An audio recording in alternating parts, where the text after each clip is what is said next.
ሜሮን የመንፈስን ጸጋ የምናገኝበት ከምስጢራተ ቤተክርስቲያን ውስጥ ሁለተኛው ማለትም ከጥምቀት ቀጥሎ ወዲያው የሚፈጸም ሲሆን ከማይደገሙ ምስጢራተ ቤተክርስቲያን አንዱ ነው። ሜሮን ጸጋ መንፈስ ቅዱስን የሚያሰጥ የእግዚአብሔርን ልጅነት የሚያረጋግጥ ማህተም ነው። ለዚህም ነው ማህተመ መንፈስ ቅዱስ የሚባለው።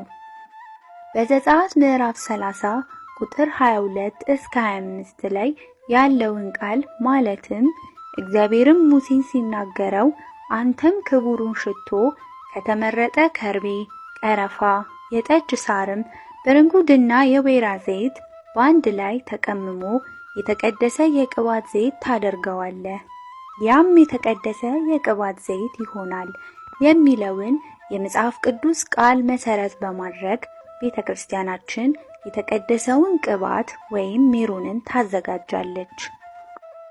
በተጨማሪም በመጽሐፍ ቅዱስ ካህናት ሲሾሙ፣ ነገስታት ሲነግሱ፣ ንዋየ ቅድሳት ሲከብሩ እንደሚቀቡ ስለሚያስረዳ በሐዋርያት ቅብብሎሽ እዚህ የደረሰችው ቤተክርስቲያናችንም ዛሬም ድረስ ማንኛውንም ነገር ለመባረክና በመንፈስ ቅዱስ ኃይል ለማክበር ቅብአ ሜሮንን ትጠቀማለች።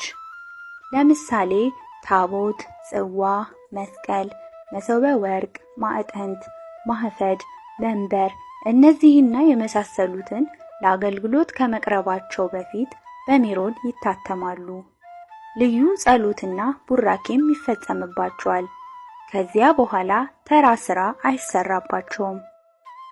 በአዲስ ኪዳን ስለ ሜሮን አወጣጥ የሜሮን አፈላል በጥንታዊት ቤተክርስቲያን ትውፊት እንደሚታወቀው ጌታ ከተገረፈባቸውና ከተሰቀለባቸው ዕፀዋት ተሰብስቦ ከተነጠረ በኋላ ኤጲስቆጶሳት ተሰብስበው ምህላና ጸሎት አድርገው ይቀድሱበታል። ባርከውም ወደ የሀገረ ስብከታቸው ያከፋፍሉታል። ሌላው በሐዋርያት ጊዜ ማንኛውም አማኝ ከተጠመቀ በኋላ የመንፈስ ቅዱስን ጸጋ የሚቀበለው ሐዋርያት እጃቸውን ሲጭኑበት እንደነበርና ከሐዋርያት በኋላ የተነሱ አባቶች ከተጠማቂው ሕዝብ ብዛት የተነሳ ለሁሉም እጅ ጭኖ መጸለይ ስለማይቻል ለሁሉም ለማዳረስ እንዲቻልና ቋሚ የቤተክርስቲያን መመሪያ ሆኖ እንዲያገለግል እጅ በመጫን ፋንታ የሚጠመቀው ምዕመን በቅብአ ሜሮን አማካኝነት ሀብተ መንፈስ ቅዱስ እንዲሰጥ ስለወሰኑ ከዚያ ጊዜ ጀምሮ ቤተክርስቲያን ከጥምቀት በኋላ ለተጠማቂው ቅብአ ሜሮንን በመቀባት መንፈስ ቅዱስን ታድላለች።